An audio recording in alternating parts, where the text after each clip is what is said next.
Whoa. She's the CEO of the house, I man. was just going to... She is the CEO of the house. ICE is shooting people in the face in America. 73,000 people are in cages. The UK and mainland Europe, you have a lot of anti-immigrant sentiment. All of these things are connected. Corporations figured out that the most efficient way to make extreme, obscene amounts of profit is to flood the workforce. The hardest affected population by those decisions, those structural decisions, are women. How many times have I had women who are homemakers from the Muslim community complain to me, including my own wife, that they can tell the difference between how they're talked to, how they're spoken to by other women when they tell them that they're a homemaker. Why are we only valuing things in terms of what we can produce for the state, in terms of things that are legible as occupations that can be taxed? Because look, I want to be very authentic with you. In the kind of Western English-speaking Dawah space, there's hardly anyone talking about these issues. When we even talk about these things, there's a lot of backlash. I think we're still very scared to talk about these things. I know you're not, that's why I invited you here. And it's very deep, Sheikh. Do you know why? Because it now changes the way a lot of even our kind of loud brothers, when they talk about this issue, they don't do it in a just way. No. Because look how many forces are attacking the Islamic family and our unfair. sisters. It's because of our failure as men. I was talking to somebody, she got offended, but I'm most fulfilled by a career, she said.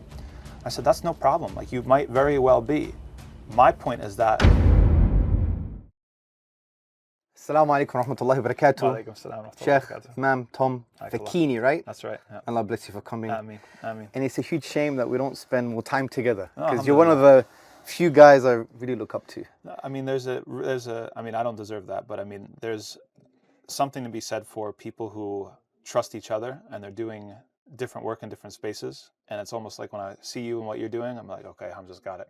Like, I don't have to worry about that, whether it's that topic or that part of the world or whatever you're doing. So may Allah bless you and increase you in everything you're doing. You too, you too. It is a pleasure whenever we do get to cross paths. Absolutely. So, my dear Sheikh, we have a campaign at Islam 21C that we're going to focus on a little bit more, which is called Power of a Muslim Woman.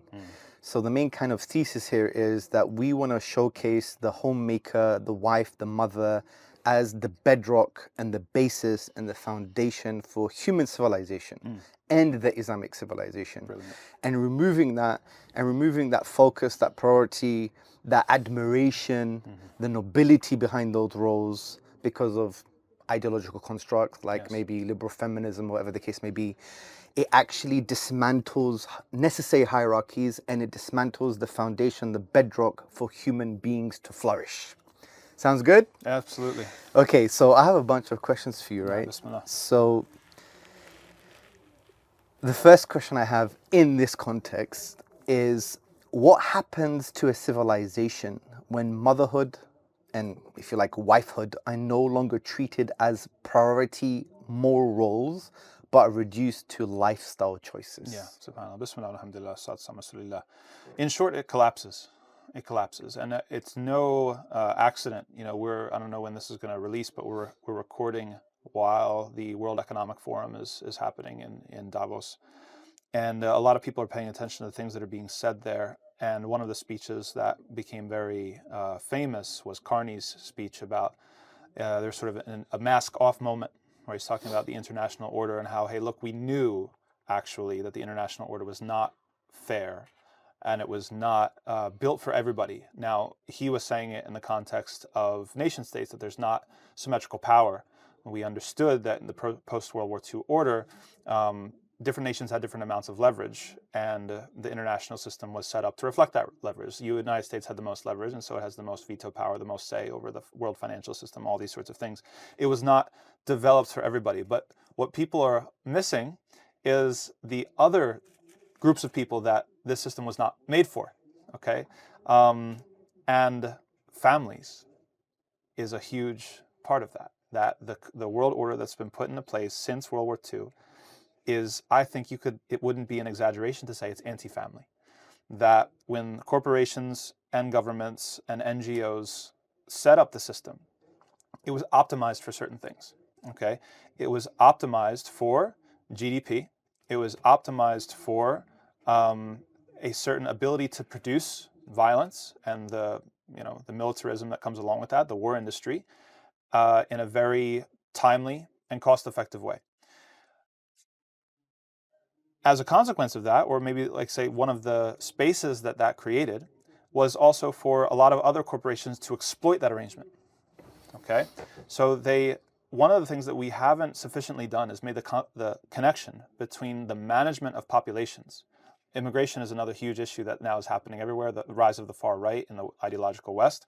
Everyone's complaining about immigration. Everyone's talking about ICE is shooting people in the face in America, and they're deporting people en masse. 73,000 people are in cages right now in the United States due to ICE.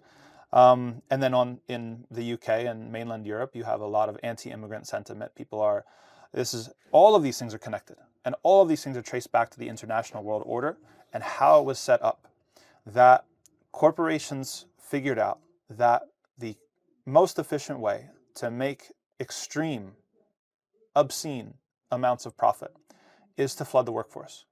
And you flood the workforce through certain immigration policies that are assisted by international destabilization, right? Destabilizing different societies, forced migration, we could say, and through women, through promoting individualism, promoting in a structural way. And that's the important thing. This isn't just individual choices. People, I was talking to somebody, a sister, may Allah bless her, and she got offended, when we talk about these sorts of things, and coming at it from the life choice perspective is like, but I'm most fulfilled by a career, she said. I said, that's no problem. Like, you might very well be. My point is that, do you think the government is neutral in that decision? Or do you think the government has a preferred answer? When it looks across its population and it views the population as numbers, as potential workers, it only values you in terms of your productive output, your GDP, what you can contribute to the economy, how much tax you can produce, and what's the output and what it's going to. Do you think that the government's neutral in that decision? Do you think that they are ambivalent, whether you make a home, you dedicate yourself to your children, your husband, your household, or you join the workforce? The government is not neutral to that whatsoever. The government wants you in the workforce. And that's why national education systems are set up to encourage that. People, what's funny is that people, they sense that something is off. So they'll make offhand comments, or they'll point out inconsistencies, and they'll say, well, it's weird that we don't study home ec anymore, what we call in America home economics, which is, they used to teach you back in, decades ago, they used to teach you how to sew, and they used to teach you how to cook, and you would have basic awareness of how to run a household. All those programs have been cut. No one does that anymore. So people will say, like, gee, well, it's kind of a shame that we lost those things. People have no skills, and people will say, it's like, well, the skills that we're taught, why are we taught all this math, and I'm never going to use this math again, or some of the science. They haven't put it together. This is structural. This is a structural decision, because what the government has set up the education system to do is not to make you into a mother or a father. It's not to empower you to lead a household or to build the next generation, or to make sure that you're not perpetuating intergenerational traumas, right? It is only geared towards one thing, and that is to make you a worker that can be taxed.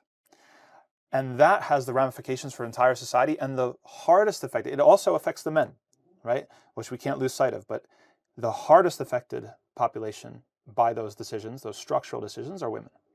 Because now it sets up a scenario in which the only way that women are truly valued, again, structurally, you might find pockets here and pockets there, but we're talking about the majority case. How many times have I had women who are homemakers from the Muslim community complain to me, including my own wife, that they can tell the difference between how they're talked to, how they're spoken to by other women when they tell them that they're a homemaker. They can tell that the respect level goes down. They can tell, people ask, what do you do? And the implicit understanding of what do you do is solely your occupation, your job, what are you producing, your labor. Now, feminists have picked up on this as well, but they've taken it in the wrong direction, which is they say, well, what's really happening is that there's a lot of unwaged labor that's happening at the home, and so women should receive compensation for that. This is like correct diagnosis, completely wrong prescription. Like, you've gone the entire wrong direction with this. The problem is not that we need to involve everything into the wage economy and therefore subject everything to taxation and make everything legible when it comes to contributing to the war machine or the military industrial complex and everything else that's going on. That's not the conclusion. Why are we only valuing things in terms of what we can produce for the state, in terms of things that are legible as occupations that can be taxed, as things that can be put on a ledger, things that can be enumerated? Why are we measuring our success in numerical or materialistic terms compared to the amount of children that are raised as whole human beings? Okay, and this is another intersection when it comes to mental health and the crisis of mental health we have in our communities. And we were talking about therapy and exploring trauma and how we grew up and different things like that. This is ubiquitous in our age. Now, conservatives will say, "Oh, everybody's just snowflakes. You guys just suck it up and get back to work."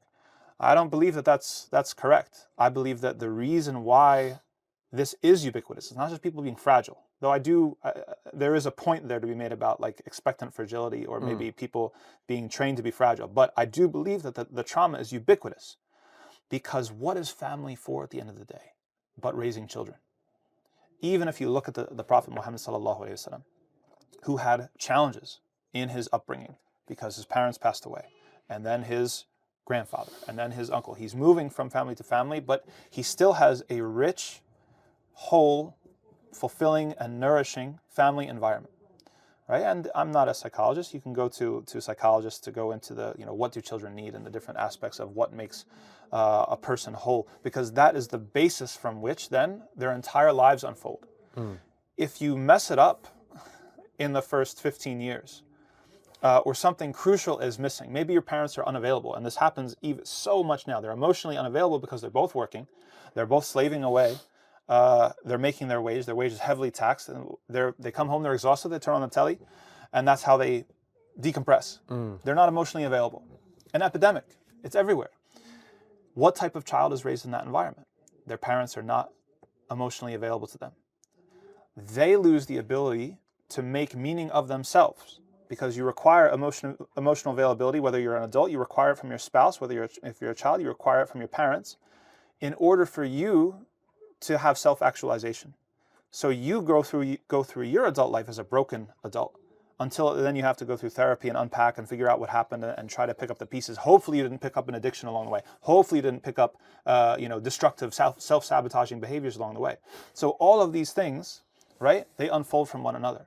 So to denigrate, as we have done, and I say we here being charitably, what they have done to us, honestly, with sidelining, marginalizing, denigrating motherhood, it is the collapse of the family entirely, and it will be the collapse of society, even to the point where some of the commentary I saw on the World Economic Forum, that even the capitalists are realizing that there's a certain breaking point, that you can't push people beyond a certain breaking point, that if things are too unequal, if things are too dystopian, the whole thing is going to collapse. And then that's bad for business. So they want to save it because they want to save capitalism. We're looking at it from a more holistic perspective. We don't want to save capitalism or the international order. It's been designed to work in a certain way. We don't want to bleed slowly. We don't have to choose between bleeding slowly and bleeding quickly. That we say that we live in a very, very broken era. If you look at where people live, okay, it used to be that people lived closer to one another in extended families. Yes. And that you would have continuity of place. People would know, it's like, oh yeah, I knew you were since you were young. Or maybe like, oh, I knew your father, I knew your mother. That's becoming more and more rare. You had real communities, because even the concept of the nuclear family is still a kind of individualistic, atomistic, liberal project, if you like. Absolutely. Like, who said it's just the family? We're talking about communities here. Absolutely. And, it reminds me of an African proverb which says it takes a village to bring up a child. I want to bring you back on something you mentioned about the sister, when she said, I feel more fulfilled. That is case in point of what you've just discussed, because you have this kind of, say, economic, ideological worldview driving force, which is trying to make everyone just pursue these type of materialistic goals, and they're defined by the economic input they have, or the economic slavery to the state, right? And it's been framed with interesting social psychological language to make you feel, I'm somebody. Yes. Yeah, I'm a businesswoman, so I'm more important than a mother, which from an Islamic paradigm point of view is not true at all. And we can unpack that in a few moments. But I would say to that particular sister, or someone like that, how do you know it fulfills you? Yeah.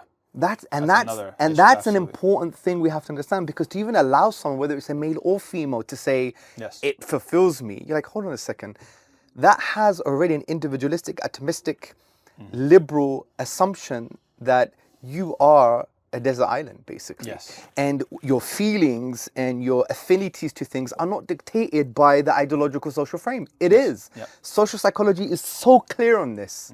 So have you really explored yourself? Because your fitrah, especially from the perspective of the Islamic paradigm, is not aligned to you basically obeying a boss.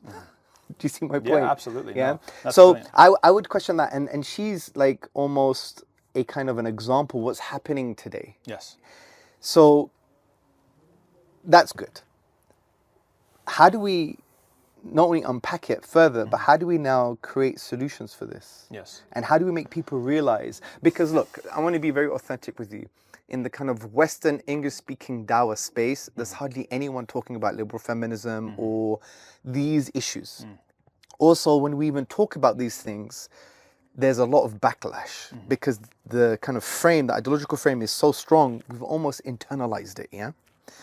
Whether it's, we're talking about Khadija radiallahu anha, if we're talking about pursuing a career path, if we're talking about the dual economy and how to address it, if we're talking about capitalism, if we're talking about all of these things, I think we're still very scared to talk about these things. I know you're not, that's why I invited you here.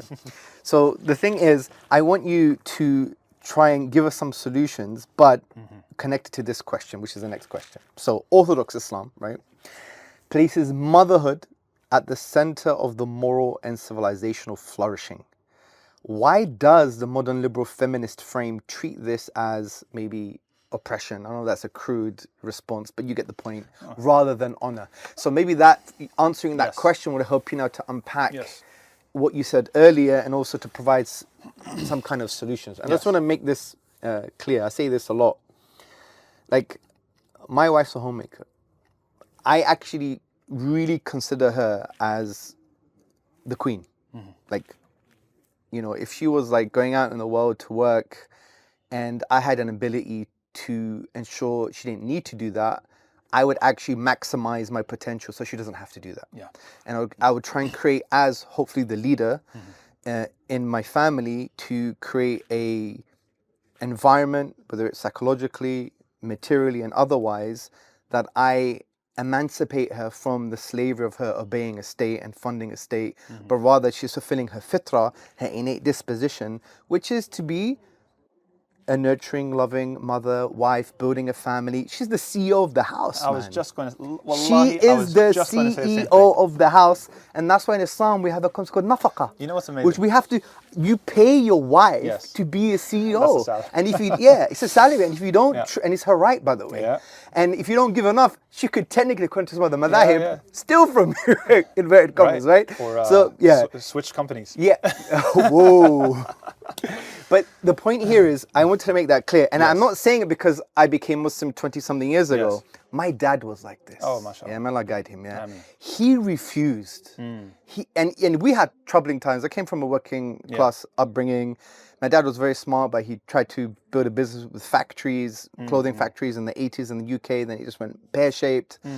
And he would, I've never met anyone working harder than my dad. Like, he could work 3 days in a row and have no food. And he was like, no way are my kids gonna have no mom at home and no love and took nurturing. it as an honor. Yeah, And my father we've was very, lost very that now. similar. We've lost that now. Italian background, right? Yeah. Greek background. Yeah, Khalas, working almost class, the same. It's almost the same. So, sorry for that perspective. I wanted to anchor it from that perspective. So, answer that question. No, there's a lot to say there, and I want to put it. I just want to make an observation before getting to the question. When we both thought of the language of the CEO at the same time. And it's significant because if you look at, again, what is our society optimized for? If you want to build better interpersonal skills, soft skills, all these things that now there's workshops on and you can upskill, it's all about the waged sphere and making money. Those same skills are needed in the home. Absolutely. The home is a corporation. And if any of the brothers are watching, if you're familiar with the concept of a one-on-one, right, which is a corporate practice where, we say the word leader, that men are the leaders.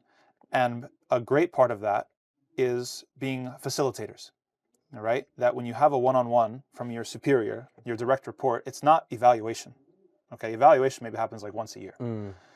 You have one-on-ones every week to see how you can better support, Yes. how you can facilitate, Optimize. optimize. What do you need? Are there blockers? Love service leadership. Exactly. Like what's funny, we've reached this very dystopian time of history where you can take some of the techniques that you find in corporate and you can actually apply them in the home, and they actually strengthen the home if you treat the home like a business or a corporation or an organization of some sort. But the larger question that we're talking about, there's always, and this is one of the fundamental tensions between within political theory, between material causes and ideological causes. And this is actually, if people want a quick summary on the tension between like Marxist political thought versus like Foucauldian thought, right? Marx is like, the most important thing is material going on. What are the material conditions? Superstructure comes later. Whereas with Foucault, it's more about ideology. He's saying ideology is really the driver.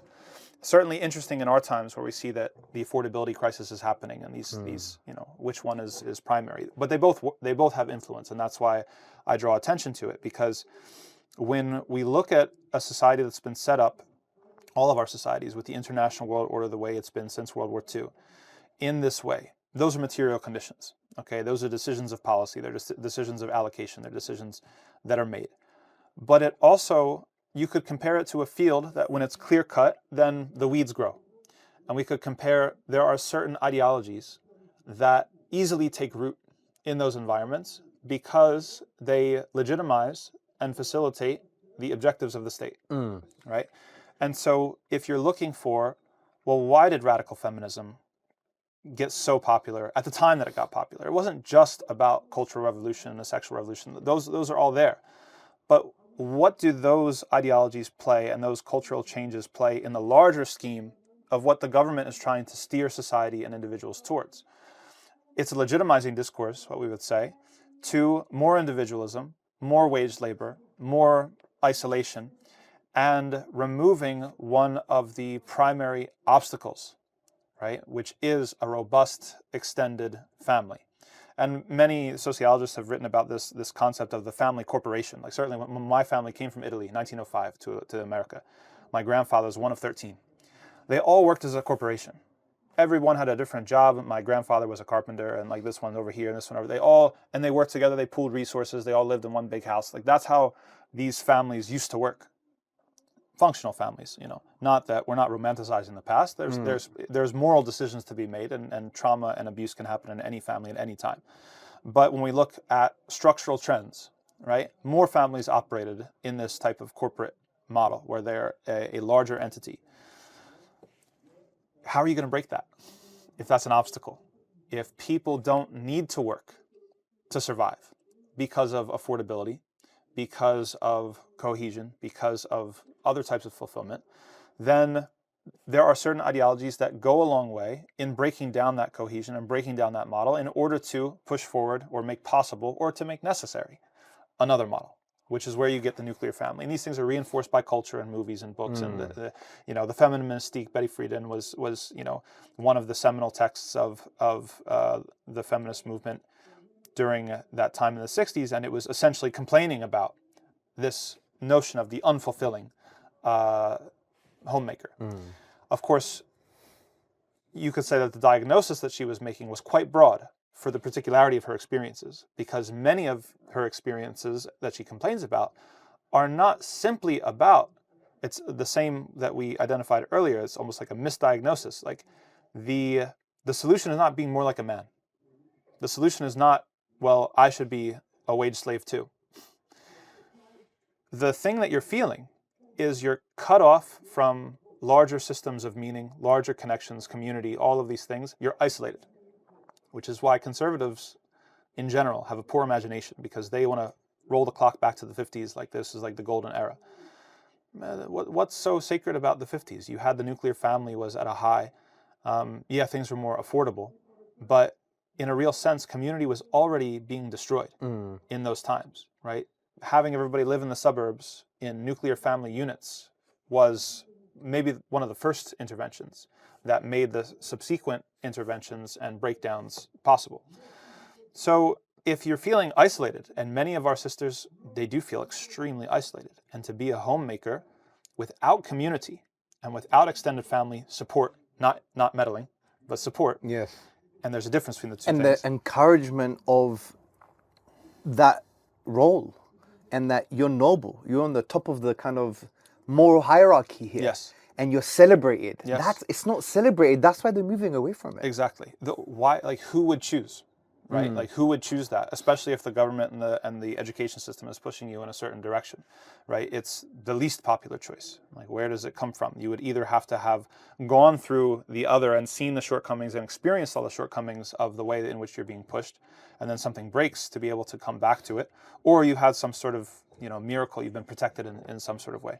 So I know that we want to get to solutions, but I want to paint a larger picture of all of the forces that are at play, because I want people to know what you're up against, because this is not simple. It's not just, oh, well, now we just decide that we're going to... And it's very deep, Sheikh. Do you know why? Because it now changes the way a lot of even our kind of loud brothers, when they talk about this issue, they don't do it in a just way. No. Because look how many forces are attacking the Islamic family and our unfair. sisters. It's unfair to the So sisters. we have to have, and I have this position, and I say this publicly, I'll say it again, liberal feminism is as a result of those forces that you just mentioned, but it's because of our failure as men, because we're supposed to be the leaders in our families.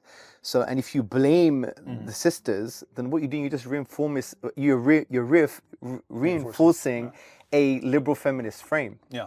Yeah, some brothers don't like that, but it's actually true. I mean, why would a sister who's brought up in an Islamic family, for example, move towards that liberal feminist frame if everything was okay at home, generally speaking? right, Obviously, there are other forces at play. We live in a social world, and we have a need to belong, and all of these social conformity principles and social psychology come into play. But the point is, generally speaking, the default position is that we've done something wrong. And just to unpack what you said, it's very important that you spoke about this right now, because it shows, oh my God, look at all the ideological guns to the head. Oh, yeah. Right? It's a firing squad. And then we're saying, hey, it's all your fault. But that's the wrong framing. We have to be a little bit more intellectually mature and spiritually mature in this issue. And more collective. And that's the thing I would add to it. Absolutely. And to give the brothers, maybe, I don't know, charity or credit or whatever, is that we're still stuck in reacting, right? I think that part of the problem, and we can own it as brothers, is as leaders, is that we didn't build the community properly. That this is part of a lack of foreseeing the threats that were against us, and not building the community to withstand those forces. SubhanAllah. So it's not just even like with the brothers, like I don't want people to get from this that this is all individual choices, right? It's like, oh, now you come out from this talk and it's like, okay, now the sister who's watching this is like, okay, I'm going to leave my job and I'm going to just I'm going to stay, and the brother's going to be like, okay, I'm going to like whatever. This is a collective issue. This is a community building issue. This is not going to be solved by individual choices alone, right? Really, and the affordability crisis is forcing us to reckon with this fact. If you can't afford to have a single income household, was that an inevitable situation intergenerationally? If we look at a 30-year time frame, could the community have done a better job in obtaining real estate or strategically building in order to protect the community from these forces that now push us towards certain arrangements and make more appealing certain ideologies, or just of necessity push people to do certain things that maybe they otherwise wouldn't do? There's a lot to be said for owning land. There's a lot to be said for community ownership of real assets. Anybody who's able to have more control over the things that you need to live, we're talking about real estate, food systems, employability, companies, right? From a community building perspective, these are the things that, when they are in place, actually insulate the individuals from having to make individualistic decisions in a survival reactive way, right? So unfortunately, our community building is not that intentional. We lack strategic thinking. We do, absolutely. Like what benefits us now in the medium term and the long term, which is very interesting. Ibn Hazm, one of the classical scholars of Islam, he talked about 3 different types of struggle. You have the intellectual struggle, chapter 25, verse 52, when Allah says to the Prophet ﷺ, strive against them, bihi, with it, which is the Quran, jihadan kabiran, a great striving. Then you have the physical striving and so on and so forth. But he talked about another type of striving, which he actually prioritized in the top 2, I believe. He said it's strategic thinking in times of danger. It's a sunnah. And he looked at all of the seerah and he came to a conclusion that the Prophet ﷺ was either doing the intellectual striving, the dawah, using the Quran. The second one was actually strategic thinking in times of danger. Absolutely. We've missed this. Absolutely. It's a neglected sunnah. Completely. So, okay, so in hindsight, it's easy though, right? Yes. We look back and we say, we should have done this, we should have Yes. done that. Now we're in this situation. We have capitalism, materialism, we have the liberal feminist frame, which kind of fits in very nicely to the capitalist model, right? Because Yeah, of course. it suits them, right? It does. As you mentioned earlier, how one ideology supports another, right? Or a sub-ideology is consumed within the bigger ideology, right? So, and you're talking about obviously having empathy and trying to find collective solutions. But say we have someone facing these problems right now, Muslim man, Muslim woman, destruction of family, hierarchy, motherhood is not being celebrated, being a wife is not being celebrated to the degree that naturally it will bring out the person's fitrah that, yeah, this is the thing that I want to do. We don't have the social construct, all the structures in place to even facilitate that. Yeah. A lot of our du'at, institutes, organizations are a bit silent. They don't celebrate what they should celebrate properly, in my view, right? And that could be debated. It's worse than that. Sorry, I have to interrupt. Oh, please. It's worse than that because Take the gloves this off. This is Dr. Asim's recent article for Islam 21C, which is required reading. Oh, about it's beautiful. the Yeah. we are optimized for clickbait. Yeah. Yeah. That if we're going to just slavishly follow the influencer model, we're always going to be chasing what brings the clicks, and that is not going to be what brings the community power. And so we have a choice to make. Like, how is our dawah set up? Is our dawah set up to empower people, or is our dawah set up as part of the attention economy? You can't have both. No, I see. I can't say much because I've been talking about these things all the time. Oh, I know. I have had really bad phraseology. I've done it deliberately from a neurolinguistic programming perspective to get people to think. I've called some of these people algorithm prostitutes. Yeah. Sorry to say. No, it's true. And No, I've called some of these organizations pimps. dawah pimp yeah, it's because true. we have submitted and slaved ourselves to the algorithm, Yes, right? yes. And so that's a bigger discussion to Yeah, be had, yeah, and yeah. something is coming out on the Islam 21C channel. Dr. Salman Butt and Dr. Asim, they had a conversation on the article. I can't wait. So I agree, but I want to focus on how do we Yes. now re-celebrate, if you want to use that Yes, yes, term, yes. and re-admire and create a construct within our communities where, Right. the fitrah of the believing woman and even believing man is less skewed Yes. and is unclouded, so they Yes. could basically live a life that is flourishing, not only from an individual perspective, but social perspective, Yes. a communal perspective. So we become beacons of light. So we could show the power of the Muslim woman. Fantastic. Because I always say, the sister, the Muslim woman, she's the first teacher of the scholar. Yes. She's the first protector of the mujahid. Like, you are civilization. Yeah. So how do we reframe it? How do we? There's so much to unpack though, because you start from a macro ideological perspective. Yes. So many ideological guns to our sisters and brothers' heads. Let's now refocus on something Sure. specific. I'll take those 2 vectors Yeah, that I please. laid out. There's the one materialist, like structural collective vector, and then there's the ideological one. So with the material vector, and I'm going to give US examples and UK Please. context, apply what works and forget what doesn't, because I don't know the UK context so well that I can maybe advise there. But, it's often true that there are, it's a historical fact that things shift and move in cycles, and you have to stop reacting and start being prepared to seize opportunities. So it's true that within the cities there are affordability crises. It's also true that there are some places that have completely been depopulated and are very, very inexpensive to live. It's also true that as Trump threatens tariffs on the whole world, that there's going to be a demand for more local, national-based brands and companies. It's a great time to start a business, basically, in the United States. So these are opportunities. So you have to look at the land and survey the land and say, how can this empower our community? How can we set ourselves up to actually empower the community given the things that are going on? That it is possible. You don't have to live in the most expensive place. You can live and you can downgrade and you can eschew and avoid the keeping up with the Joneses that you experience from your Instagram addiction when you're looking at all of these, you're going vacationing in Dubai, which everyone should be boycotting Dubai, by the way. But you have to have certain realistic standards and realize that if you live within your means, if you live a modest life, I would love to see a renewal, and that gets to the ideological tajdeed. We're talking about tajdeed here, a renewal of zuhud. That if we saw a renewal of people living within their means, not spending beyond their capacity, really trying to drill down on what are the essentials and what's just me trying to show off, that it is possible in many places to live on one income. It is possible. Not without sacrifice, but in these days, I think it's worth it for those who are able to do it. If we're able to collectively construct communities in places where it is possible to have, let's say, 80% of the community with that arrangement, where the families, 80% of the families are able to have the women being leaders of the home and homemakers. One time I had a sister challenge me in a Q&A for a program because I was talking about this, and she said, well, I'm a single mother. What am I supposed to do? I said, sister, exceptions don't prove rules. In fact, when you set up a collective according to the rule, it better accommodates the exceptions.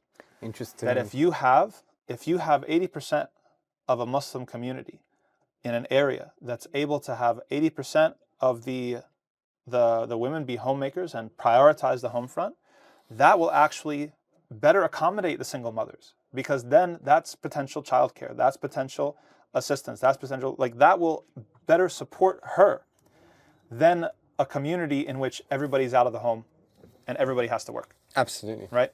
So there are certain structural things that we have to make decisions as, not just as individuals, but also as communities, to try to set ourselves up for success. That also means, again, employability within the Muslim community.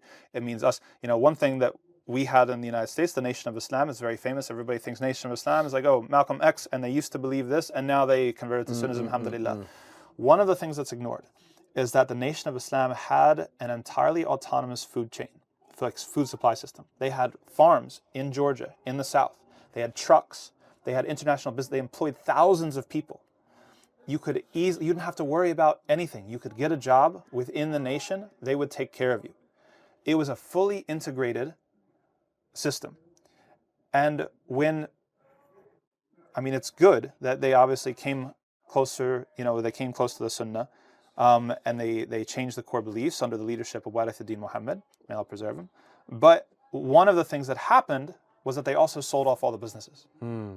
And so now we're in 2025 with all of these crises, and we're like, was that such a good idea? Maybe we need to revive that model. Maybe they were onto something. Of course, we're not talking about the Aqidah, but maybe there's something there. For sure. But if we Yes. solve the material structural issue, yes, that is predicated on the view that there's going to be brothers and sisters and leaders from our community that are motivated enough that they realize that this is not only good for them spiritually and individually, but also civilizationally. So here we go. Because if they're not, because I'm just thinking from a brother's perspective. Yeah. Imagine, a brother wanted to go and get married, and the sister's like, I don't want that life now. Well, here's where we get to forget your zuhud. Here's where you could take your zuhud and exactly. So this is the Marx-Foucault divide, and sure. I'm not saying which one comes first. I'm just doing one at a time. They're both needed. So both are needed, and both are symbiotic. They're dialectic. So then that brings us into tajdeed, that we have to make tajdeed. If we pay attention to the discourse that's been coming out of the Muslim community, we've already been making subconscious tajdeed in order to support liberal feminist talking points. 100%. So 100%. When it comes to conscripting examples, right, of Khadija's the boss lady, right, and Nusayba, and all of these exceptional circumstances that do not prove rules. They do prove a certain amount of permissibility, but they do not prove rules. You don't make a society based off of exceptions. That's a type of tajdeed that's been going on automatically. So we require an intentional tajdeed, which is reviewing exhaustively the Quran and the Sirah, reviewing the Sunnah, and demonstrating what are the examples, both classical and contemporary, that need to be celebrated. What are we celebrating? What are we celebrating and what are we blaming, right? What's the language that we use to talk about it, you know? Even, and I know you're big on this, that the way in which we talk about things demonstrates our values. 100%. You hear, and women complain to me about this all the time, if they're homemakers, and we've been very intentional in this interview to call them homemakers and leaders of the house, you know, rabbatud dar, right? It's like, imagine the Arabic. You are the Rabb of the abode, of the realm. Absolutely. Compared to, I just stay at home. That just is almost always there in common parlance. We need to eliminate just from our vocabulary. We need to eliminate stay at home. Is she staying at home? She's doing like a million things, like in the home, and maybe she's also going to, you know, the store, the shops, or whatever she needs to do in order to manage the home, right? So we need to change our language in order to reflect a different value system that actually prioritizes it. We need to go back to those examples and look like, well, what are the examples within, again, the Quran and the Sirah and the scholars and even contemporary? Who are we celebrating and what examples are we celebrating? What does it represent? These become symbolic. So we need to have those readily available to mind. Like, this is actually normative. That's how you create expectations of this is how it should be. Another thing, a very overlooked thing, is how we talk to our children. A lot of people know, what does the public school system ask you when you're in primaries? What do you want to be when you grow up? Nobody says a mother or father. It's always your occupation. What work are you going to do for the state? We need to flip that. As if that defines you in some way. As if that's the implicit education that you're getting. You're being told from that age that is what's going to define you. What do you do? I sit and I drink espresso. Imagine our daughters say, I want to be like my mum. Yeah. And our sons say, I want to be like my father. Exactly. That's revolutionary. It's different framing. That's a very revolutionary. But it's not just that, Sheikh. It's also not providing solutions in an existing ideological context.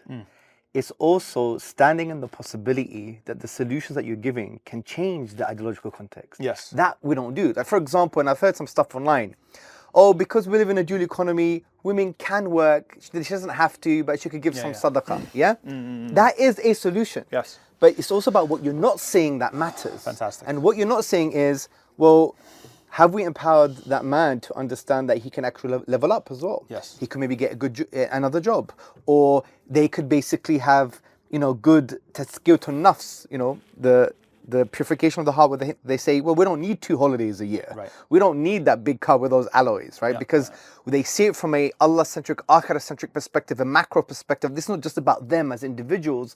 It's about the ummah, them being a beacon of light. It's about the society, the community, the building. So it's a dawah element as well, that we're a beacon of light for the rest of the community.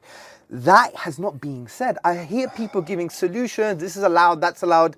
But what is not being said, and also there are blind spots that we haven't unveiled. Why aren't you asking the question, what can we change in terms of ourselves individually, communally, and structurally? We don't even ask those questions because we just want to fit in all the time. That's a crisis of Islamic scholarship and fiqh as well, which honestly, all of these things that we can talk online in the podcast sphere and the social media sphere, but I'm not sure that we can solve this without also getting the ulama on board, and that touches that's a whole other can of worms, because we know that we live in a post-colonial situation where Islam and solutions, or secular if you like, has been completely severed on purpose. That was part of a colonial tactic of domination, that we still send our best and brightest minds anywhere else but to study the deen. And so, I mean, I hate to say it, but they say garbage in, garbage out. Right? If you give basic minds, low IQ, to study the deen, you're going to get low IQ solutions. We approach fiqh from a juz'i, very, very atomistic, barely permissible framework. Is it permissible? Could it be permissible? As opposed to something like more like what Dr. Suhail Hanif is doing with the Zakat Foundation, and a civilizational framework. We don't have a civilization. I would love to see, and I've met some really amazing people in the UK in this trip and previously, that I want to recruit onto this project of, I believe that, one of the things that the ulama do throughout Islamic history is they articulate new fields of knowledge when necessary, okay, to respond to needs. Siyasa Shar'iyya, for example, was one such field that was articulated. It didn't exist, basically politics. Politics. It came around to fulfill a need.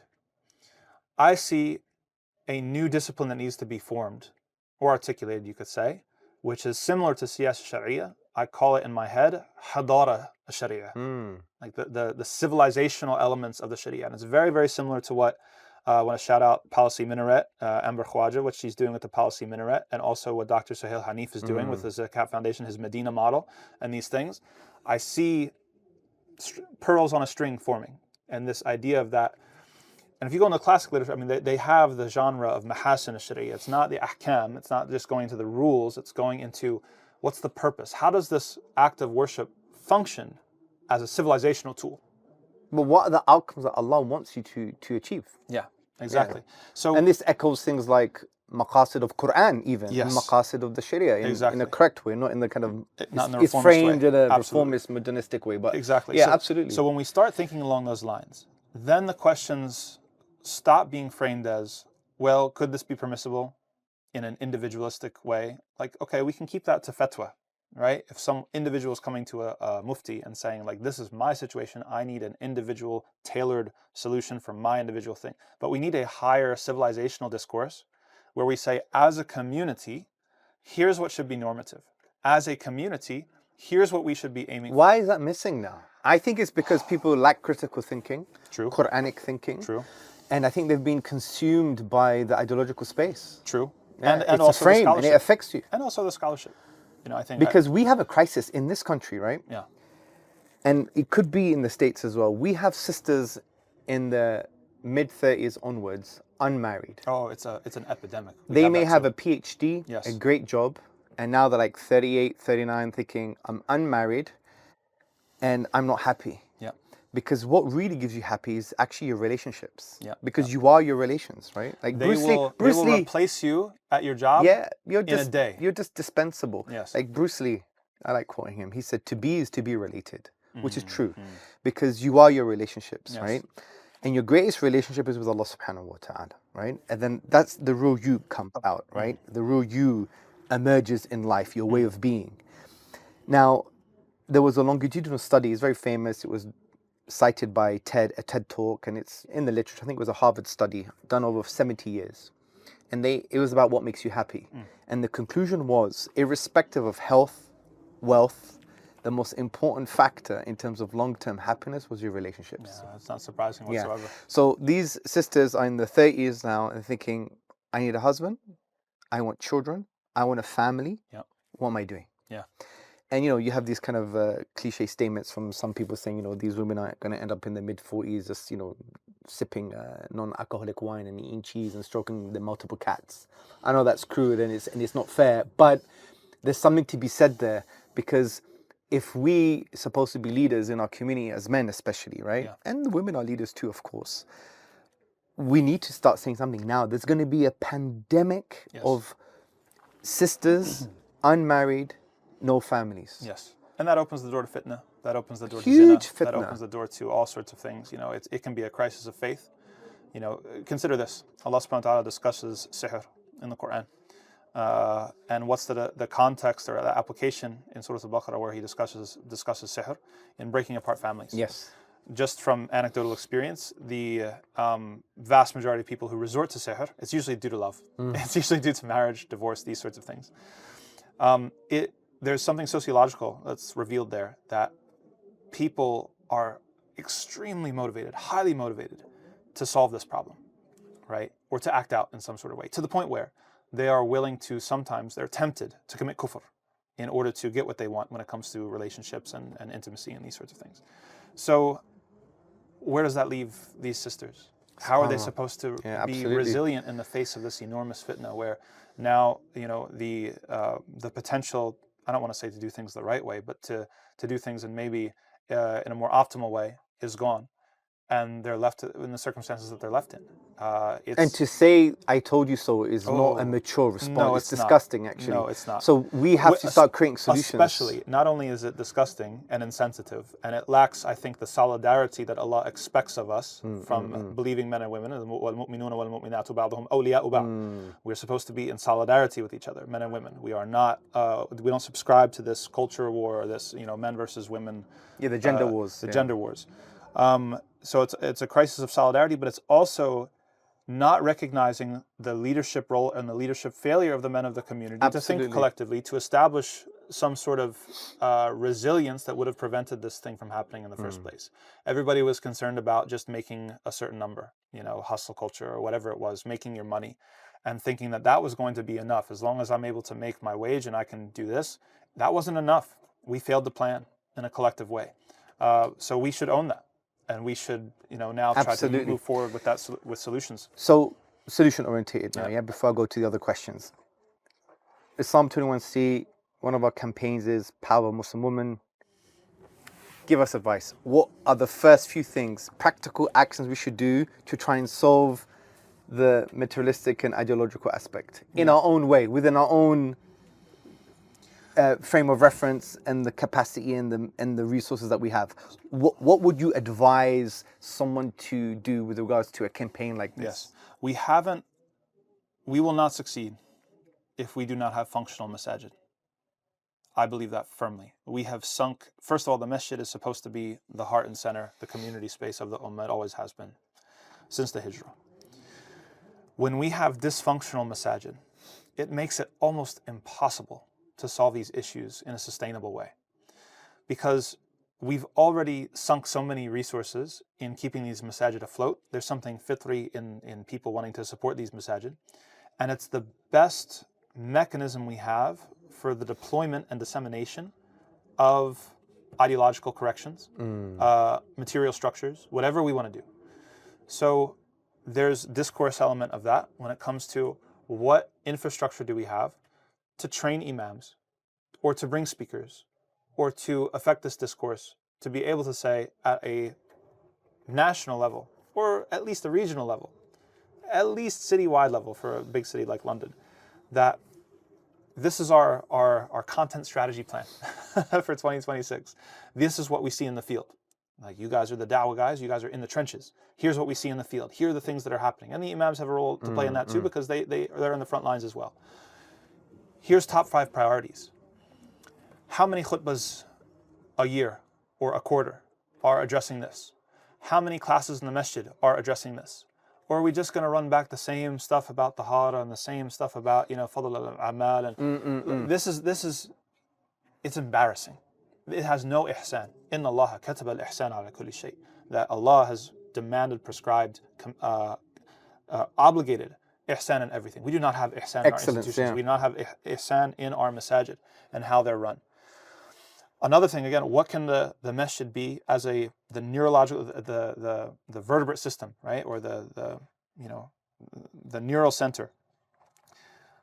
We need to know, if you have a business, if you employ people, we need to know what we have. Like, there needs to be like someone, there's 2 people who approached me in the last couple of months in the US. Somebody in Los Angeles, he pulled me aside. I was on my way to a talk. He said, "Hey, Imam Tom, I made an app called Dalili. It's for the LA area. Any Muslim that has a business, you can find it on this app. You never have to put your dollar outside of the Muslim community again. Wow. Whether it's a taxi, whether it's a, whatever, barber, a halal shop, anything." Then I found someone at another convention doing it at a national level. I said, we want an entire, like a comprehensive Muslim business directory, so that there's no excuse to break BDS anymore. There's no excuse that people complain. One of the most common complaints about BDS, one is that it's unclear, like how many companies, too many companies, and what's the complicity and what's the relationship. But the other complaint is that, well, what's the substitute?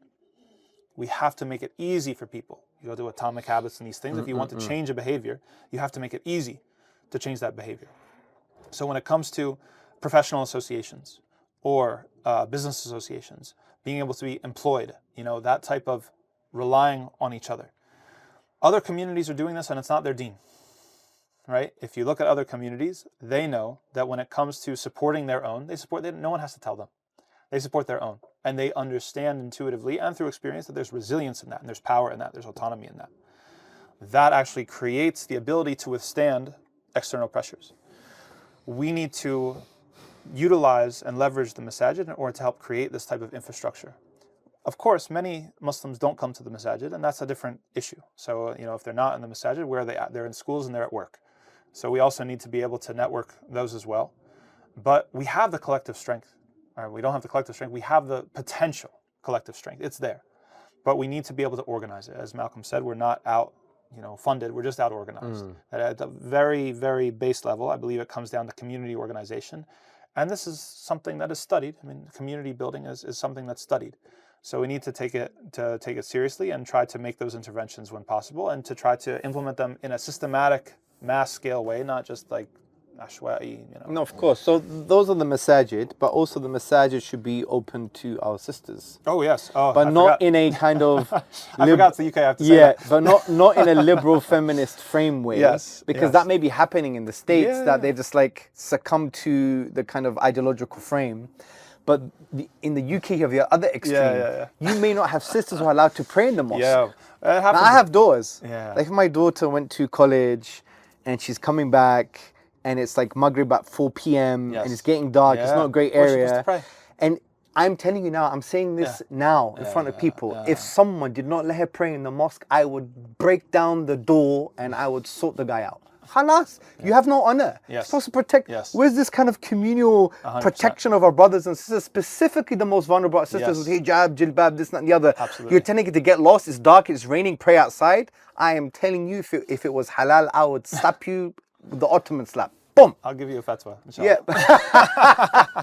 But that annoys me because you have, protective jealousy over your women folk. Like, come on, let's you don't have to fall for the liberal ideological frame, and if it doesn't mean you become a liberal just because you allowed the sister praying in the mosque. In fact, you're feeding the liberal frame by not doing that. Absolutely, because where they're going to go? They're going to be like, oh, the masjid doesn't want me, the imam doesn't want me, the community doesn't want me, the community are not talking about solutions that I need. So where do they go? Yep. In actual fact, this is social psychology, because in terms of social influence, we have normative social influence and we have informational social influence. If someone's not certain about something and they go to their group and their group's not given that certainty, they're going to go to a dominant group, which is the ideological frame, feminist frame. Yep. And if you don't have a belonging within your own immediate group, you're going to go to the dominant group, the liberal feminist frame. And that's called normative social influence. So it's based on you need to belong and you need to feel certain. If we're not giving that certainty to our sisters and the belonging to our sisters, khalas, it's game over. No, we haven't made that switch because, again, like that back in the village mentality, with all respect to the village, but everything flips. The dynamics flip. Like, people are coming from a mentality where Islam was the normative belonging ideological structure. And so there were all of these discrete, unofficial ways in which expectations got set. Even like things like shame, and we're talking about productive shame, and it's like aib, it's like, it's like those things functioned in those societies. This was pre-social media. This is, in that type of insular community. When you come to a different place where not only are you the minority, not only are you minoritized, not only is the dominant ideology completely opposed to what you're trying to prove, but that they're going to be welcoming you with open arms, and you're still trying to, resort to shame tactics and, negative reinforcement in a place where you're no longer dominant, you might as well just sign them up, like just kick them out the door and like send them all. That's a very good point. It's like we have to adjust to that dynamics. This is why I can't imagine this being solved without fixing the scholarship and the pipeline of scholarship. Because if we had more seminaries and ulama that we're not just cranking out, with all due respect, cranking out hufaz with no understanding of the deen. It's like a Chinese sweatshop factory. It is a sweatshop factory, exactly, or worse. And they don't have the Islamic worldview. No, exactly. Yeah, they don't even know what worldview is. No. And they don't even know the alien worldviews that are infecting our hearts and minds. Absolutely not. So, this is what we deal with all the time. With Sapiens, with Islam 21C, with Yaqeen, we're trying to deal with this mess. And we're first responders, and we do what we can. But long term, I can't see it happening without the masajid and the ulama. Okay, good. So, but in saying that, I want to empathize with the elders as well. We do stand on their shoulders. Yes, of they course. built a masajid, halal food, create structures for us. They had problems and obstacles and issues that we could never imagine. Absolutely. So they're the pioneers. Yes. So we're not saying, oh, you're wrong. I don't like that mindset. You know, I when agree. we blame the elders Nope. and they're back where they don't know. That's not true. I see it as Gen 1, Gen 2, Gen 3. We Yeah. need succession planning. Exactly. That's and we how I need see to optimize them and they could optimize us. So we need Absolutely. to understand that we're mirrors of each other. Al-mu'minu miratul mu'min. The believer is a mirror of another believer. Their problems are our problems. Their happiness is our happiness, Yes. and so on and so forth. Okay, great. So these are some of the solutions here, which will have an educational, pedagogical aspect, like khutbah templates, things like booklets, podcasts, training imams, and so on and so forth. What about the du'at in this space? The dua in the space. And we spoke about this on a Yaqeen podcast, Yes. about the whole red pill nonsense and what Exactly. is true masculinity, this and that, the other. Again, it's structural. People, if they don't have a high level of accountability and collectivity, they will go with the flow. And whether you're aware of the current or not, it will push you. And that's why Dr. Asim's article was particularly timely, that the flow is an attention economy on a neoliberal model that is optimized for rage bait and for virality. That is the default. That's where the system pushes you to. You can't tell me if you run a YouTube channel teaching Alif Bata and you've got like 2,000, 3,000 views.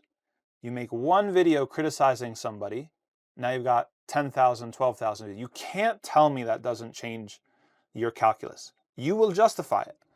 You will justify it to yourself. You say, well, this is what the people want. This is what the people need. This is the dawah. There will be people in the comment section cheering you on. You can't tell me that doesn't influence you. Democratizing dawah, yeah? It's democratizing and truth. crowdsourced legitimacy. And it's delusion, to be frank. It's Of course delusion. it is. You're optimizing yourself for the Colosseum mob that is cheering you on.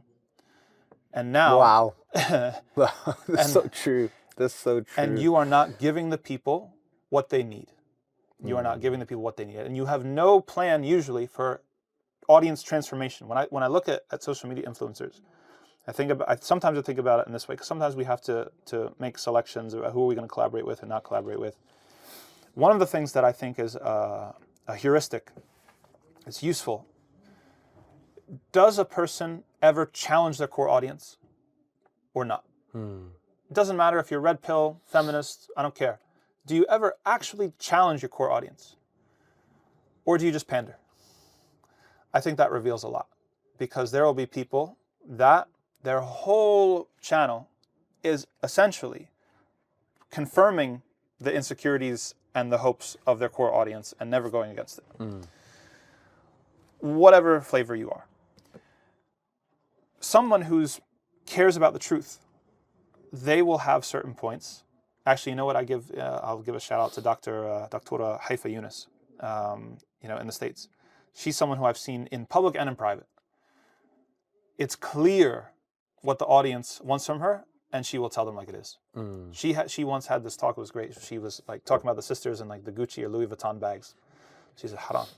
So why do you? She said like $2,000-$3,000. Aib. How are you spending this much money on a purse? What does that say about you? That's something. What would people celebrate her for if she said, sisters, you deserve to have something nice, this is ihsan, and and that would be aligned with the liberal frame. She would get applause, and MashaAllah. but she looked her audience in the eye, and many of our sisters look up to her, and she said, this is completely unnecessary and it's obscene. And that has to happen across the board. Why doesn't it happen more? Because we don't have mentorship, we don't have a sector. We have individuals in a capitalistic sort of situation where they're competitors. Who are they accountable to? What does it look like? What does tarbiyah for them look like? Even like we're not talking about like dawah bros or anything like that. Even like any speaker. Is there a hierarchy? Is there a place where they go every year? No, agreed. Where they convene? One of the things, and I'll again give a U.S. example because I don't want to step on toes. I don't understand enough about the structural elements of the UK to comment. But we have these big conventions that happen. Mass, ICNA, these sorts of things. We come as speakers, we're invited. We're on the main stage or we're on parallel sessions and we give our talks. Anything that happens between us as speakers is on our own time.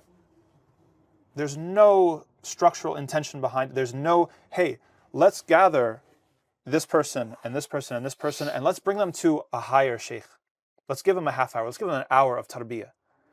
Or let's have a mentoring session where we can get all of the imams and the du'at together and they can talk about what they're seeing, they can talk about their problems, they can get advice. We don't do that. All Yeah, we do because is you're just tools. we're just tools. Yeah, absolutely. We sold the tickets already. Yeah, khalas. Khalas. Yeah. You know? But that shows that we haven't spent time to think about what does Allah want from us in our context. Actually, wrong question. What is the most pleasing thing to Allah in our particular context? Very well corrected. And we actually conflate the vision for Islam and what is pleasing to Allah with the organizational vision. And we think the organization is the vision. No, it's just a vehicle. That happens every time. And as Shaykh Haytham al-Haddad, may Allah preserve him, says, the vision is bigger than the organization, and the organization is bigger than the individual. Here's another heuristic. And we have lost that. Absolutely. We have lost that. And the reason we lost that because we haven't gone back to basic worldview perspective, which is, what is this really all about? Yeah. Is it about me, 100%. my nafs? Is it glorifying the ego? Or is it glorifying Allah subhanahu wa ta'ala? Yes, absolutely. Is this about the dunya and the metrics and what people say, or true impact and transformation, which Allah knows what that's going to be? Yes. And if I follow the correct principles, then that's going to facilitate khair in the dunya and the akhirah. Yep. So we're akhirah centric. Because that's where it's going to count. Allah's going to weigh our deeds, not count them necessarily, right? So from that perspective, we've lost that. Yes. We've lost that. And what YouTube has done, social media has done, because it's a free market now, anyone can say anything, and they could take the intellectual and theological journey and just show it to the whole world and create a mess and trying to fix. And it's just nonsense. There's no criteria, ethical criteria, right? Yeah. So how do we deal with the whole algorithm slavery stuff then? Well, that's another, I mean, it's very on brand for our conversation, is that is something that if you approach it as an atomistic individual, chances are you're going to get swallowed. If you are part of a collective with intentionality, then you're safer. One of the things that I would like to see, and I think Sapiens and Ayer are good examples of this, collective efforts. It can't be about, I do not believe in individual branding. Like people tried to advise me, said, Tom, when you came back from Medina, don't trust the masjid. Make your own brand. That way you'll have independence, you can keep your own content and whatever. I never wanted to do that. I said, no, I'm going to be with Utica Masjid when I first came back. And then after that, Yaqeen. Excellent choice. Like the second that you brand yourself, think about the incentive, the system of incentives that creates. Does that reward tawbah? Does that reward islah? If you make a mistake and you have to repent and you have to apologize, you have to fix the mess that you made?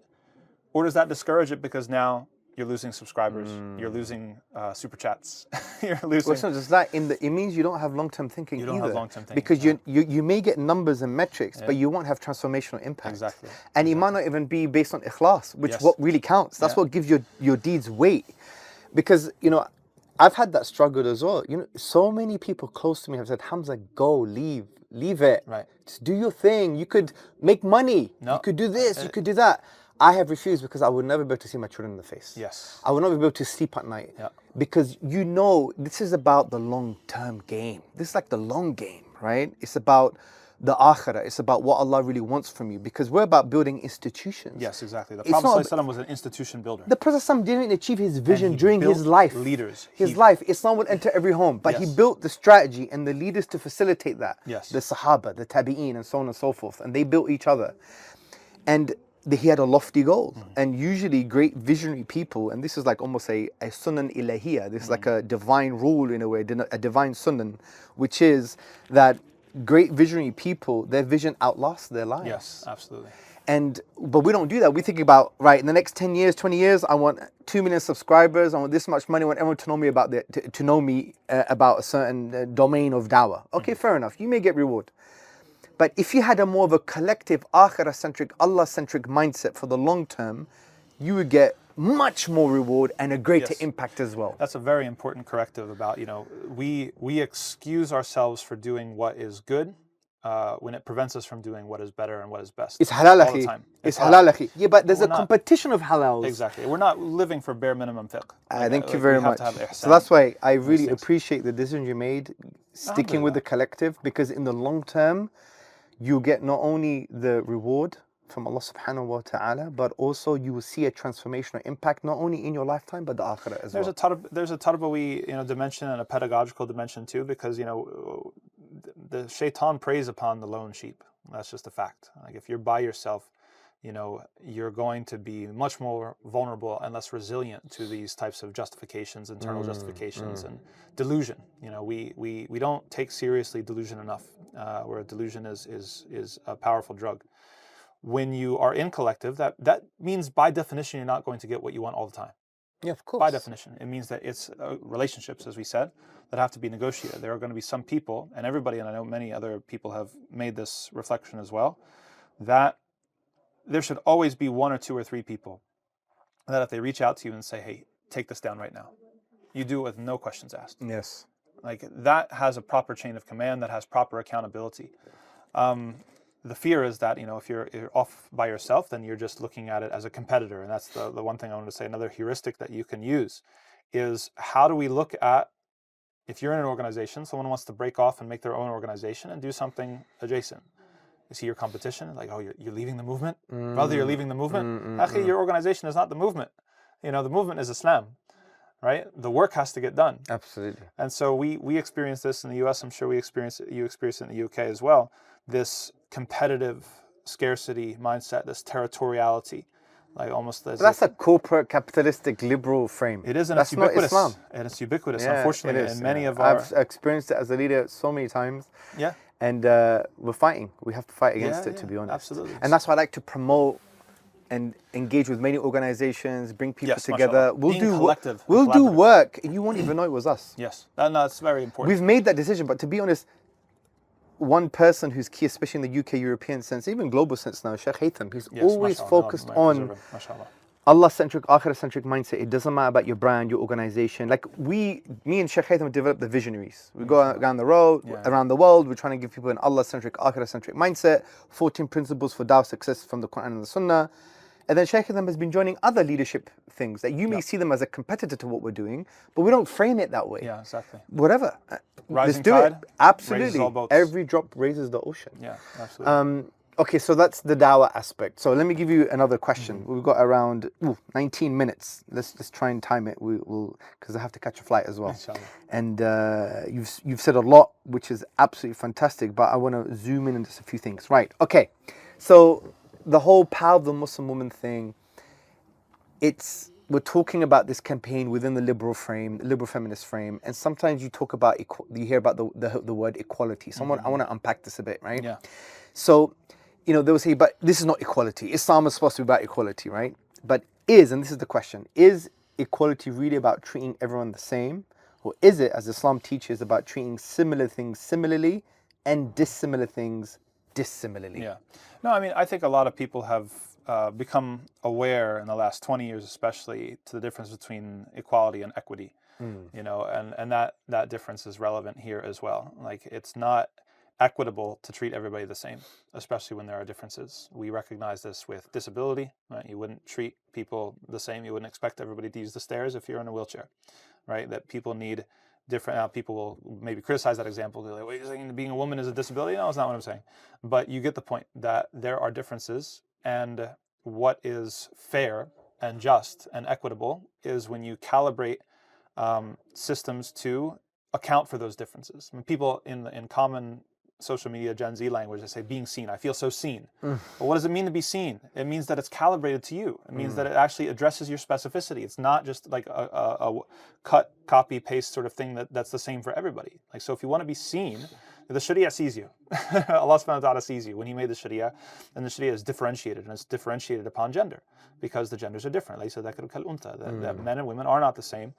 Science has turned away from the madness and has, it's well established now. Well established. Nobody disputes this anymore. That there are serious biological, chemical, psychological differences between men and women that are unavoidable. Maybe some of them are on a gradient. Sure, no problem. But again, exceptions don't prove rules. The rule is that there is difference, and if there is difference, then that means that strict equality is actually injustice. That to treat a differentiated, nuanced situation in an unnuanced way is an injustice. And so that's why the Sharia is differentiated, to play to the strengths and the needs of both men and women, and it's different. I mean, you see that. What did the Prophet ﷺ say? Was the greatest trial for men is not the same as the greatest trial for women. He said that the greatest trial for men is women. The greatest fitna I've left behind me for men is the men of my ummah is women. When it comes to women, the Prophet ﷺ said it is ingratitude. It's ingratitude towards husband, kufr al-ashir. Right? So there are different things that play on our strengths and weaknesses. The shaitan approaches us in different ways because he knows our fundamental differences and makeup. So I think that a lot of people have already recognized, either intuitively or experientially, that equality, it sounds good, it's a good rallying cry, it's a good slogan, but the devil's in the details, right? That it really is about being seen and being treated in a way that makes sense for your particular situation. And even, what's funny is that now we've gone through liberal feminism, now we've got the response, which is sort of the neo-trad, trend, and you almost see people starting to self-correct because, and I know that, I follow some of the people just to follow what they're saying, both in the UK and the US, like some of these traditionalist Christian women that have followings, and they're slowly coming to some Islamic talking points, like when it comes to homemaking, or when it comes to what women are suited to, generally speaking, and what men are suited to in general speaking, or what should be the complementary relationship between men and women. How do the different genders interact? So, these are things that even outside of our community, people are recognizing. No, absolutely. And from, you could summarize the Sharia from this perspective as a very kind of complementarian system. Yes. It understands the woman as the woman, Yes. the man as the man, with roles and responsibilities. It treats similar things similarly, different things dissimilarly, and it's a complementarian system that makes the individual, the social and the political flourish. Yes. And that's what people miss. And maybe we could zoom in on a particular kind of liberal feminist framing when they talk about like women's inheritance, which is Yes. quite important. You're like, Oh, yes, women absolutely. get half inheritance, right? But we know this is basically a kind of nonsense claim, and it's a reductionist claim. It's a liberal feminist frame, because when it comes to inheritance, it's based on two principles: the closeness to the deceased and the role and responsibility. Yes. So there's around more than 10 cases, I believe, where women get more than men. Yes. There's And the greatest fixed shares are always for women. A plurality of daughters or a plurality of sisters. Yes. Inheriting 2/3 is the largest fixed share that there is. So that's the whole point. But what they say is, well, when a father passes away and it's a brother and a sister, Yes. the sister gets half. Exactly. Well, they're both close to the deceased, but now the role and Yes. responsibility has changed. The brother now is going to be spending much more. The woman has no obligation to spend on anyone apart from herself. The brother now has to take care of his sister, women folk, etc., Yes. etc. So in reality, she's economically emancipated, right? Yes. People don't see it that way because that's what the complementarian model is, the Yes. Sharia model is. But when you have a reductionist feminist frame or any liberal frame or secular frame, you're like, oh, that's unfair. It's a very individualistic framing too, because people don't realize that there's a normative assumption about what a family looks like that's being Yes, of communicated course, yeah. in that division. And the example I always give, I'll try to give some UK geography examples for the audience, that, the only reality in which that seems, or the only imagination in which that seems unfair, is if you imagine, okay, Baba passes away, and you've got, the sister, is up in Glasgow, and the brother's down in London, and they meet somewhere in the middle in Birmingham, Manchester, and they collect their bags of cash, and they go their separate ways. That's the only quote-unquote relationship in which it makes sense to divide things evenly. In reality, Allah subhanahu wa ta'ala wants you to have a better relationship than that. That the relationship should be closer, it should be thicker, there should be dependence. Yes, dependence. There should be dependence from sisters to their brothers. Some of our sisters might say, but my brother is an oppressor or is likely to oppress me. We say again, exceptions don't prove rules. Yes. We do not make society based off of that. We do not lower our standards for what is the optimal because there's a potential for somebody to oppress or do wrong. There will always be, because there's always that moral dimension where people will choose to do right or to do wrong. But the expectation has to be that this is the normative assumption. The normative assumption is that brothers are responsible for taking care of their sisters. I have a sister. She's not a Muslim. Allah guide her. If our parents were to pass away and if she fell on hard times, I'm responsible for her. It doesn't matter. That's the nature of our relationship, and I take that seriously. Yes. So that has to be the expectation across the board, and that's what the relationship should look like. It should not be just some sort of, cold call you once a year. But it's also based on necessary hierarchies that we believe are important for humanity's flourishing. And we could turn the table back on them saying, well, you want to destroy these necessary hierarchies, and you have social fragmentation and decay. You have individualism, loneliness, atomization, nihilism. How's we that don't going want for that. How's that going for you? So we need to promote those necessary hierarchies, which leads to this other point, but I want to just address the thing that you said about the sisters say, oh, my brother's an oppressor. From a systemic point of view, say we had the Islamic governance in a contemporary sense, there will be checks and balances. Of course. She could take him to a court and he'll be in trouble. Absolutely. Right? But we don't have that now. And that's why men have to man up from that perspective. And we need other soft power techniques. Because I give an example. I did this podcast on my channel. It's not a very big channel, but I did it with Sheikh Yasser Al-Hanafi and Sheikh Abdurrahman Mangera. I called it Muslim daylight robbery. How Muslim men steal from their sisters. There's some studies have shown that 90% of Asian subcontinent, I think specifically Pakistani sisters, do not get any inheritance. That's your thief. Yeah. And I don't consider those people men. And a lot of them, unfortunately, have topis and beards, and they want Sharia, this, that, and the other. And they have a pagan, infected worldview when it comes to these issues. Even Medina. When I was in Medina, I heard many stories like that. And do you know why I'm upset? Because I come from a Greek background. My mom's Greek Cypriot, and Greek Cypriot culture, it's seen as an honor for the father to economically emancipate his daughters. Sometimes over the sons. Right. Yeah. And that's why I got a bit chip on my shoulder. I'm thinking, you're not following what Allah is telling you, and you want Gaza to be liberated. You want this, that, and the other for the ummah, and you can't apply something that's within your own power. You give your daughters nothing. You know what's worse? I get really passionate about this, so you may have to calm me down. Italiano passion, because this is all spazzatura, man. This is all nonsense.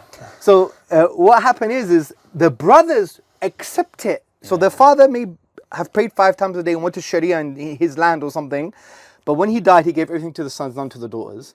And when the sons collect it, they don't redistribute it according to the Sharia. They're worse, by the way. Yeah, no, they're much worse. That's embarrassing. And I get so annoyed by this. And when I did that, I got so much hate sometimes. What about the system? It was the logical fallacy of whataboutism. Yeah, of course. Yeah. Now, whataboutism can make sense sometimes if you're going to make moral comparisons and selective outrage. I get it. But in this case, it was like, bro, this is true. And many of our brothers, have you seen anything like this on YouTube? People talk about this? No. So we're part of the problem too. So when the sisters say there's oppressors, and I get it. It doesn't excuse the exception doesn't prove the rule and so on and so forth, or the exception doesn't go against the rule. However, where is the real manly, rujula voices, prophetic masculinity to hold each other to account?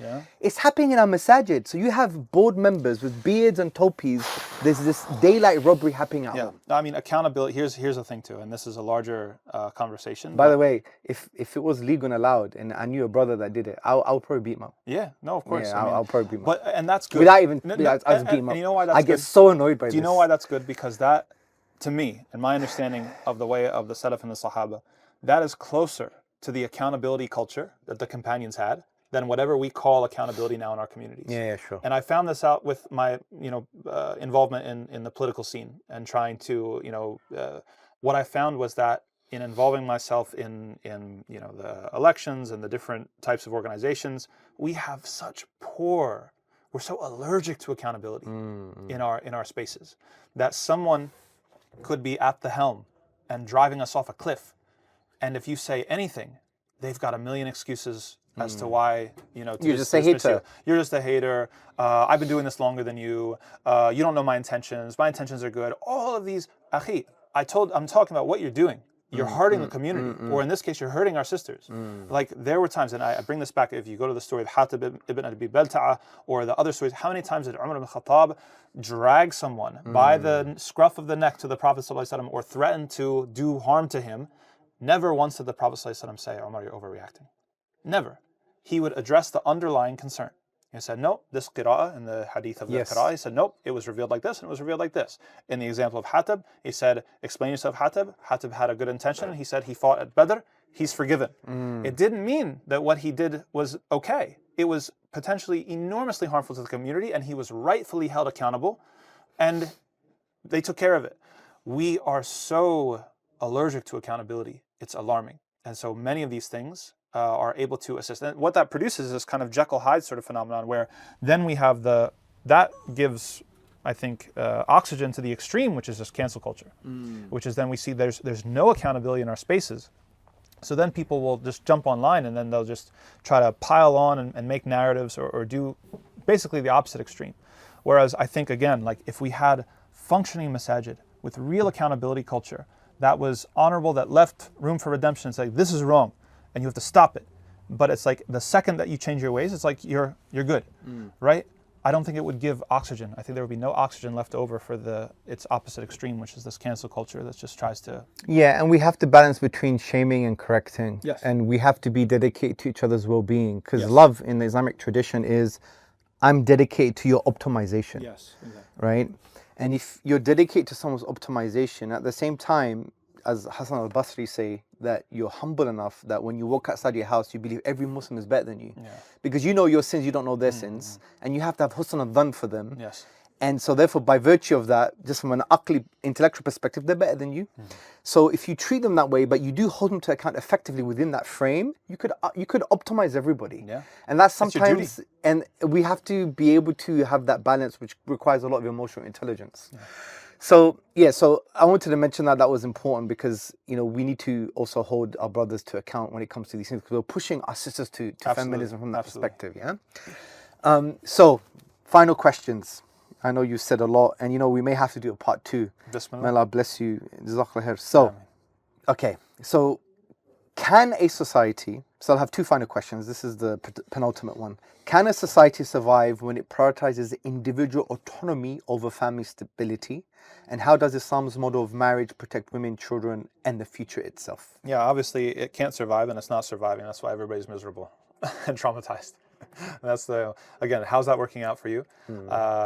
For better or for worse, Allah has willed that we've lived through the hegemony of these ideologies long enough to face the negative consequences in a real way. There's a crisis of meaning, there's a crisis of togetherness, there's a crisis of purpose, there's a crisis of relationships. It's across the board. And we have not really implemented what Islam has to say, implicitly or explicitly, about these things. So when it comes to an Islamic system, and this is why tajdeed is necessary, and trying to figure out our own community building to correctly disperse and educate and uplift and accomplish this, it's a very relational, as you said, it's a very relational system. That the primary thing going on, Jannah is at the feet of your mother, and your mother, your mother, your mother, and then your father, and the best of you is the best to his women folk, and there's no one better to his women folk than me. Right? These are things that are fundamental, but we haven't yet allowed them to penetrate, or we haven't teased out all of the implications of them. Like, how does that actually look when it hits the ground, and how do we apply them in London in 2026 or in New York in 2026? What does it look like? So we need to I think, and the dawah intersection and opportunity is that so many non-Muslims are affected by these dynamics as well, that it actually makes Islam so appealing, right? If we're able to do these things internally, which is our heritage and our mandate, and then actually show the world that we actually have figured this out. We have solutions for this. That's not just for us, it's for you. But if we allow ourselves to get swept in the zeitgeist, and then we're just like everybody else, we're indistinguishable, and who would want to accept Islam? Right? We're just suffering from the same problems everybody else is.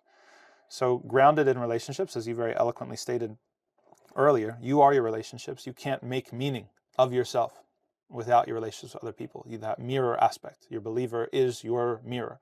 And there's no one who's a clearer mirror than your spouse. Nobody's a clearer mirror. 100%. Why is it half your deen? I got to give a shout out to Zahra from the Mizaj on Substack, who had an amazing article on this that I love. She's one of the very, very bright person when it comes to the intersection of Islam and psychology, about making meaning of yourself with your spouse and through your spouse, and how that is part of the wisdom, you could say, that's inherent in the idea of half your deen.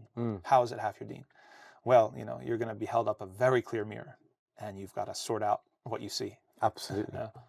So finally, Yeah. we have to have a part 2. We have to zoom in more on Absolutely. the kind of Yeah, there's so much to talk about. the feminist skepticism of like hierarchies with men in them and other nuances which you're very good at. But we have to stop here. Okay. But there's a final question which you may have to take a deep breath for.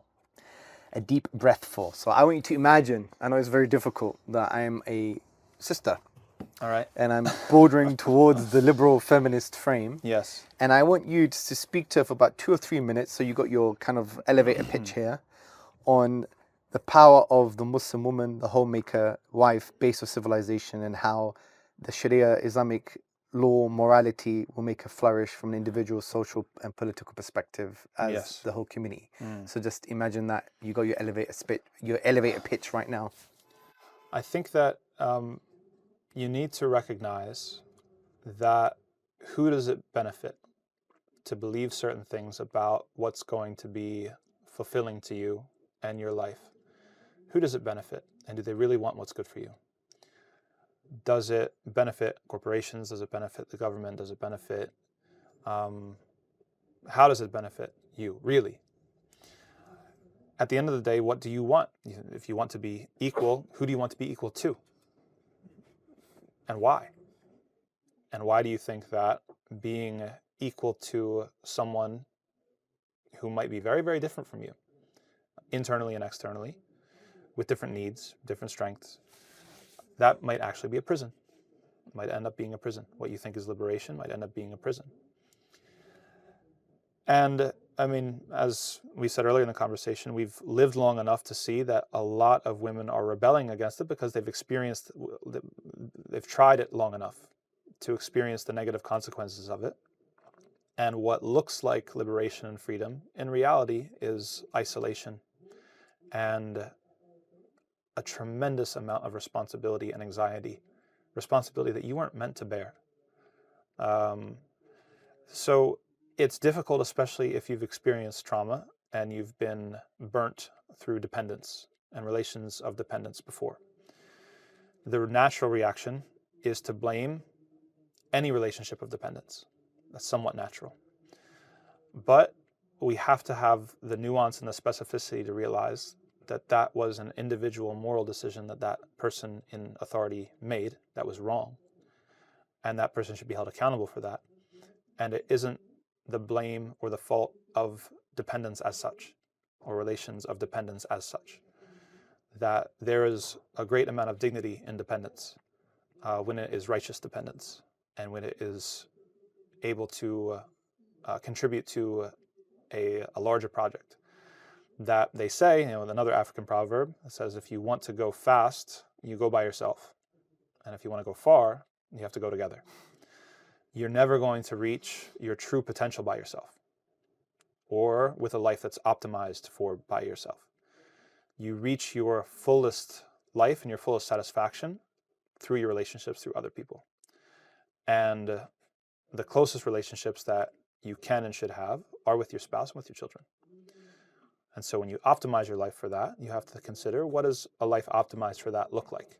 And is it the same or is it different from a life that's optimized for maybe a lonelier promise of freedom or liberation? Excellent. This is why you are our Imam. Jazakallah khair for coming. Habib. We have to have a part two. Anytime. May Allah bless you, preserve you, and make your trip here a huge success. I mean, and already all, has been. And This all the Jazakallah khair. Flattery will get you everywhere with me, yeah? No, I'm only kidding. So, may Allah bless you and all the great work you do with Yaqeen and with the Masjid and the other work that you do. And may Allah preserve you and guide your non-Muslim family members as well. Ameen ya Rab. Ajma'in. You too. Ameen. Jazakallah. Habibi. Assalamu alaikum.